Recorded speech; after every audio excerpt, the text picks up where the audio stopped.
পাথরের খণ্ড, নাকি এর মধ্যে লুকিয়ে আছে সৃষ্টি, অবস্থান আর প্রলয়ের গোপন রহস্য? আজ জানব শিবলিঙ্গ পূজার আদি ইতিহাস, যা শুরু হয়েছিল ব্রহ্মা আর বিষ্ণুর আত্মসমর্পণ দিয়ে। একসময় ব্রহ্মা ও বিষ্ণুর মধ্যে তর্ক শুরু হয়, কে শ্রেষ্ঠ। তাদের অহংকার থামাতে আকাশ ভেদ করে নেমে আসে এক বিশাল অগ্নিস্তম্ভ। তারা কেউই সেই স্তম্ভের শুরু বা শেষ খুঁজে পায় না। শেষে শিব প্রকট হয়ে বলেন, এই আলোই আমি, এই লিঙ্গরূপেই আমি চিরন্তন।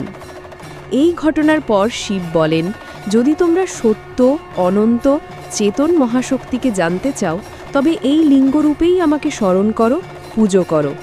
এভাবেই শুরু হয় শিবলিঙ্গ পূজা। এটা শুধু একটি মূর্তি নয়, এ হলো শিবের নিরাকার অনন্ত রূপের প্রতীক। লিঙ্গ শব্দের অর্থ চিহ্ন বা সংকেত। এটা এমন এক শক্তির ইঙ্গিত যার থেকে সৃষ্টি হয় পুরো ব্রহ্মাণ্ড। বিজ্ঞানভিত্তিক দৃষ্টিতে লিঙ্গ হলো এক ধরনের শক্তি কেন্দ্র, যেখানে পুরুষ ও নারীর মূল শক্তির সংযোজন ঘটে। এই সংযোজন থেকেই সৃষ্টি। শিবলিঙ্গ পূজার অর্থ জড় বস্তু নয়, এই মহাশক্তির প্রতি চেতনার উৎসর্গ।